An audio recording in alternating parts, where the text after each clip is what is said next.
लेकिन पार्टी तोड़कर सत्ता के लिए नया गठबंधन करके अगर सत्ता हाथ में आती है तो मैं ऐसी सत्ता को चिमटे से भी छूना पसंद नहीं करता। न भीतो मरणादस्मि केवलम दूषितो यशः। भगवान राम ने कहा था मैं मृत्यु से नहीं डरता, अगर डरता हूं तो बदनामी से डरता हूं, लोकापवाद। मैंने 40 साल आलोचना की है, आज भी अधिकांश में आलोचना सुनना पड़ी है। मराठी में एक कहावत है, निंदका से घर असावे शेजारी, निंदक नियरे राखिए आंगन कुटी छवाए। निंदा करने वाले को पास में रखना चाहिए, चापलूस नहीं तो बिगाड़ देंगे। अगर निंदक रहेगा तो बिना साबुन और पानी के सफाई करता रहेगा। कभी हम सत्ता के लोभ से गलत काम करने के लिए तैयार हैं।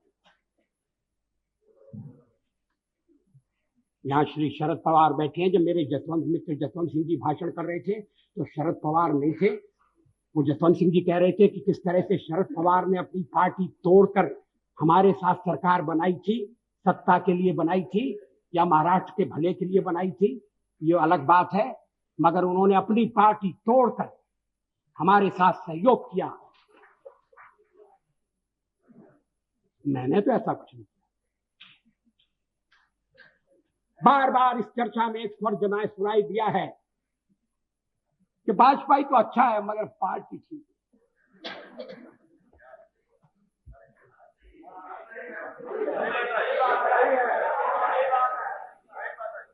अच्छा, तो अच्छे वाजपेयी का आप क्या करने का इरादा रखते हैं? अध्यक्ष महोदय, मैं नाम नहीं लेना चाहता, मैं शरद जी का भी नाम नहीं लेना चाहता, लेकिन पार्टी तोड़कर सत्ता के लिए नया गठबंधन करके अगर सत्ता हाथ में आती है तो मैं ऐसी सत्ता को चिमटे से भी छूना पसंद नहीं करता। न भीतो मरणादस्मि केवलम दूषितो यशः। भगवान राम ने कहा था मैं मृत्यु से नहीं डरता, अगर डरता हूं तो बदनामी से डरता हूं, लोकापवाद से डरता हूं। 40 साल का मेरा राजनीतिक जीवन खुली किताब है, लेकिन जनता ने जब भारतीय जनता पार्टी को सबसे बड़े दल के रूप में समर्थन दिया तो क्या जनता की अवज्ञा होनी चाहिए? जब राष्ट्रपति ने मुझे बुलाया और सरकार बनाने के लिए बुलाया और कहा कि कल आपके मंत्रियों की शपथ विधि होना चाहिए और 31 तारीख तक आप अपना बहुमत सिद्ध कीजिए, तो क्या मैं मैदान छोड़कर चला जाता? मैं पलायन कर जाता? जिस जनता का हमने विश्वास अर्जित किया है, और आप इकट्ठी भीड़ न करें। मैं अलग अलग पीछे, अब जब मैंने चर्चा आरंभ की थी तब इसका स्पष्टीकरण किया था। क्या ये तथ्य नहीं है कि हम सबसे बड़े दल के रूप में उभरे हैं? अब जो और तर्क दिए जा रहे हैं मैं उन पर आऊंगा। क्या मैं राष्ट्रपति महोदय से कहता कि नहीं, पहले मुझे जरा बात कर लेने दो,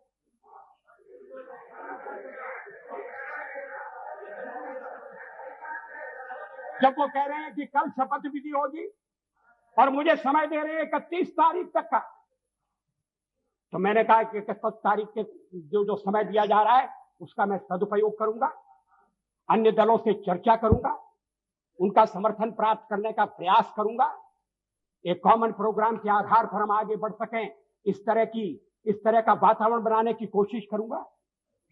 इसमें क्या आपत्ति की बात है? इसमें कौन सा सत्ता का लोभ है? और फैसला केवल मेरा अकेला नहीं था, पार्टी का फैसला था। अध्यक्ष महोदय,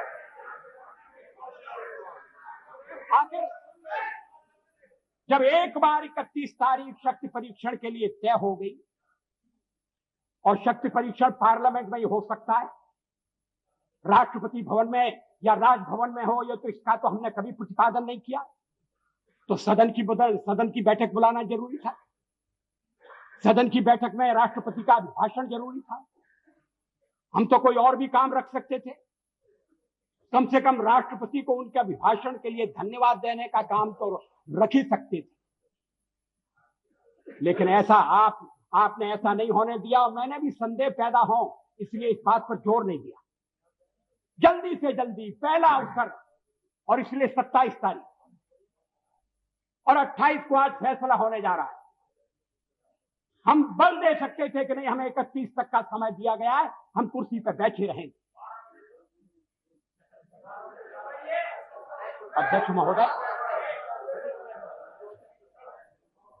कमर के नीचे वार नहीं होना चाहिए, नियत पर शक नहीं होना। मैंने ये खेल नहीं किया, मैं आगे भी नहीं करूंगा। लोकतंत्र एक व्यवस्था है। अब कहा, अब गिनाया जा रहा है आपको कितने % वोट मिले।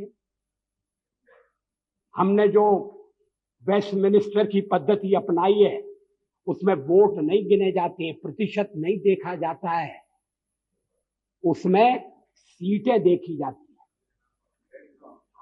दोनों काम साथ नहीं हो सकते। ये कोई लिस्ट पद्धति वाला प्रोपोर्शनल रिप्रेजेंटेशन नहीं है। और मैं इस पद्धति की दोषों को पहले से इंगित करता रहा हूं। कभी कभी ऐसा हो सकता है कि जिस दल को देश में बहुमत न हो, वो दल अधिक सीटें लेने में सफल हो जाए। कभी कभी ऐसा भी हो सकता है कि वोट ज्यादा हो और सीटें कम हो। 1% वोट के अंतर से केरल में संयुक्त सरकार बनी, एक सरकार हट गई। 1% वोट का फर्क है। अब ये जो सीटों का अंतर है, इसको मानकर चलना पड़ेगा। इस समय आपके वोट कितने, तो फिर मैं गिनाता हूं आपके अलग अलग वोट कितने, और वो गिनती आपके लिए घाटे की गिनती होगी। लेकिन आप कह रहे हैं कि नहीं, हम तो इकट्ठे हो रहे हैं। किस लिए इकट्ठे हो रहे हैं? क्या देश में स्थिर सरकार देने के लिए इकट्ठे हो रहे हैं? जवाबदेह सरकार देने के लिए इकट्ठे हो रहे हैं? मैं फिर उसको दोहराना नहीं चाहता। आपका अभी तक कार्यक्रम नहीं बना है।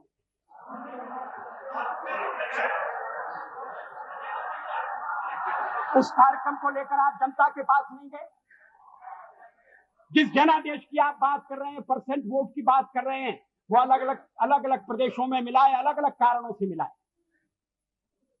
तमिलनाडु में मेरा तो कोई झगड़ा नहीं था डीएमके से, लड़ाई तो कांग्रेस से थी। और यही स्थिति आंध्र में हुई। आंध्र में हम तो लड़ाई में कहीं नहीं थे, लड़ाई हो रही थी कांग्रेस के साथ, और कहते जनाधिकार हमारे खिलाफ चला गया। ये कैसा जनाधिकार है? आप कह रहे हैं, दबे दबे कह रहे हैं, साफ साफ कहिए, खुलकर कहिए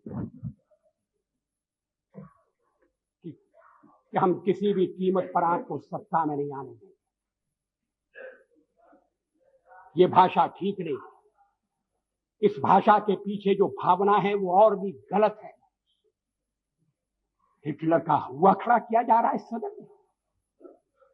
फासिस्ट वाद पैदा हो रहा है।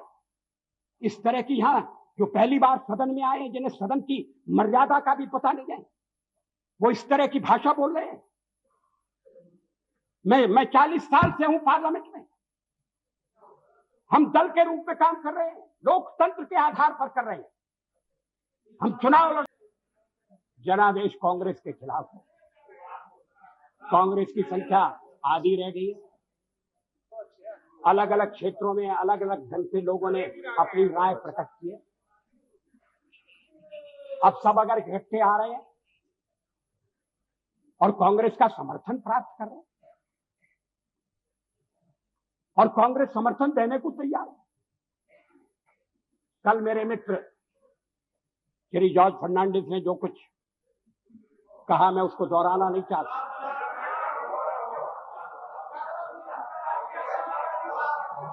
अगर आप चाहें